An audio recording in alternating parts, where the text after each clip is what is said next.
As we continue now on Newsmax Prime, a little economic news. The Federal Reserve announcing earlier this afternoon it would not raise interest rates. So what does it mean for the markets and, more importantly, for your pocketbook? For more, let's bring in the president of Dohmen Capital Research Institute, Bert Dohmen. Bert is the author of the book, The Coming China Crisis. Bert, thanks for Skyping in. Let's talk some about the Fed and interest rates just staying where they are, which is what, basically zero. Was this the right decision?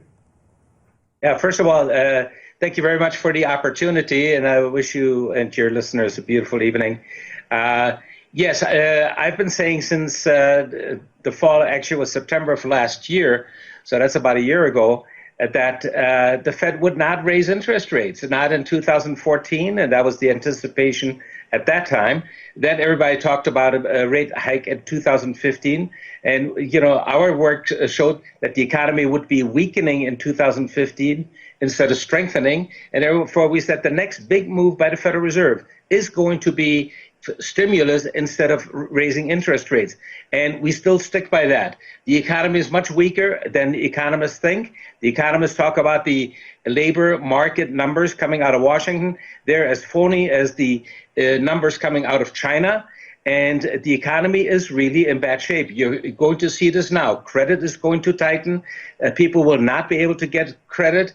All the unicorn stocks, which are the highly valued private companies in Silicon Valley, like Uber and so on, they will start getting valued much lower. So wow, so it sounds like this decision will have us headed into more economic problems. And when you say stimulus, do you mean another quantitative easing? Is the Fed just going to print more and more money and put it into circulation?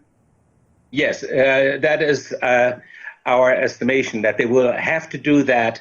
I think it's the wrong medicine, because the last time it really didn't work very much. Everybody thinks that the recovery in the stock market since 2009 was due to the Federal Reserve.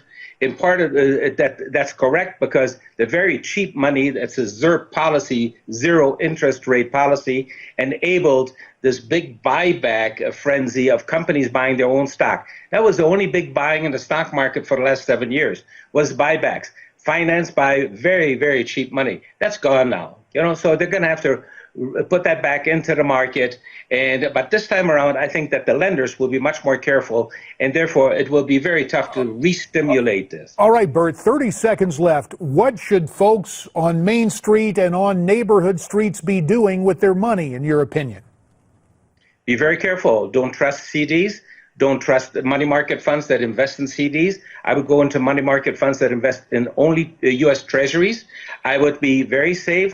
Bert Dohmen, we appreciate your sound advice, and even though it sounds like we're headed for some rocky times, Bert, of course, the author of the book, The Coming China Crisis, sounds like we have a crisis on our hands right here in the United States.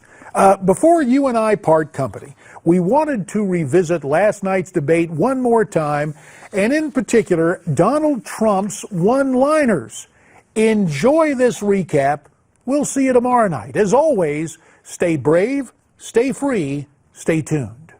First of all, Rand Paul shouldn't even be on this stage. In Wisconsin, you're losing $2.2 billion. And when the people of Iowa found that out, I went to number one, and you went down the tubes. I promise, if I wanted it, I would have got it. For anybody on this stage. I was a businessman. I got along with Clinton. I got along with everybody. Yeah. That was my job, to get along with people. But the I didn't simple want fact to, is... excuse me, 1 second. No. I didn't want to... Donald, you cannot take... More energy tonight. I like that. I think she's a beautiful woman. I hear your wife is a lovely woman. She is. I don't fantastic. know her, and this she is a total absolutely the love of my life, and mischaracterization she's right here, and why don't you apologize for her? No, I won't right do that now. because I said nothing wrong. I only say this. She can't run any of my companies. Your brother and your brother's administration gave us Barack Obama because it was such a disaster those last 3 months that Abraham Lincoln couldn't have been elected.